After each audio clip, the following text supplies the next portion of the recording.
Hi everyone, this is Claire Pugh, and today I will be talking about invasive aquatics in the state of Michigan, specifically the zebra and quagga mussels.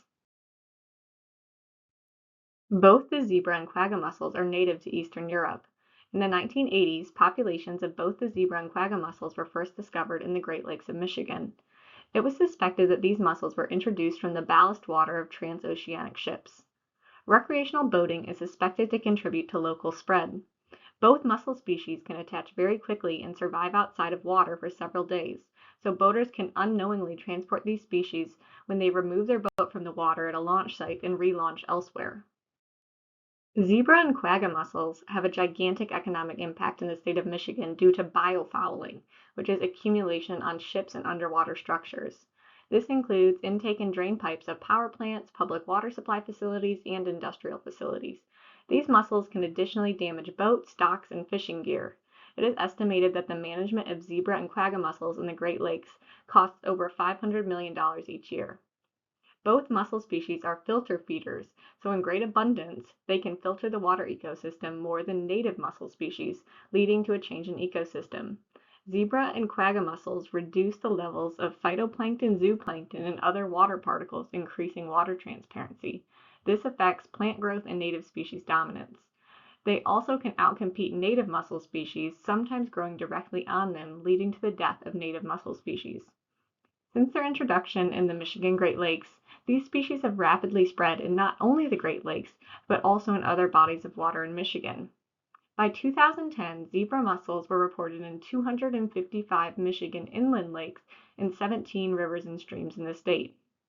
When looking at creating a conservation program to mitigate the impact of zebra and quagga mussels, the criteria for success that I identified are prevention of spread to new areas, measured by number of new populations, minimized impact in existing ecosystems, measured by population density of native mussel species as an indicator of ecosystem health, and increased community engagement, measured by number of boaters who are aware of the issue and working to prevent spread.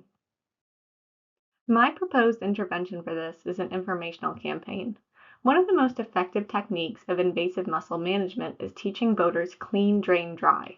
The 3 steps of clean, drain, dry are to clean your boat or watercraft after each use, drain the water out of your boat at the boat ramp when you pull it out of the water, including live wells, etc., and then allow your boat or watercraft to dry for 5 days before launching in a different area.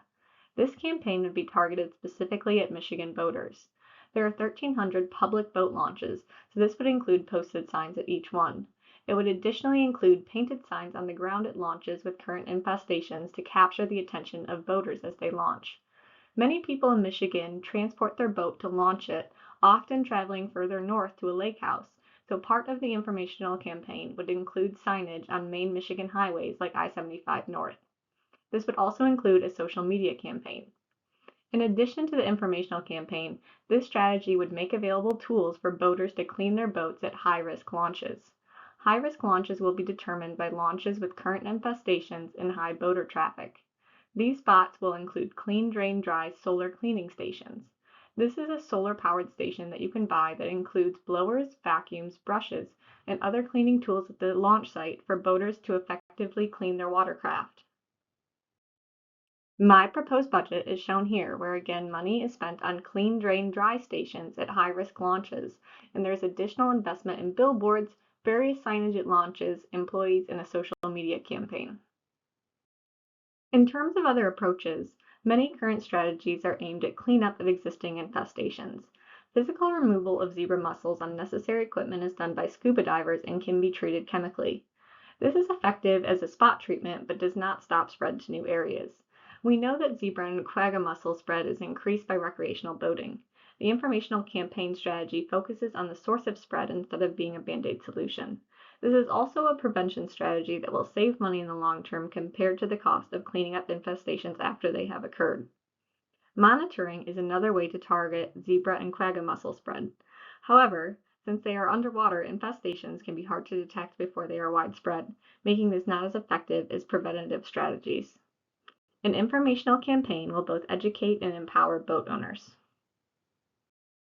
Here are my sources. Thank you for listening. If you have any questions, please leave them on the message board or send them to my email listed here.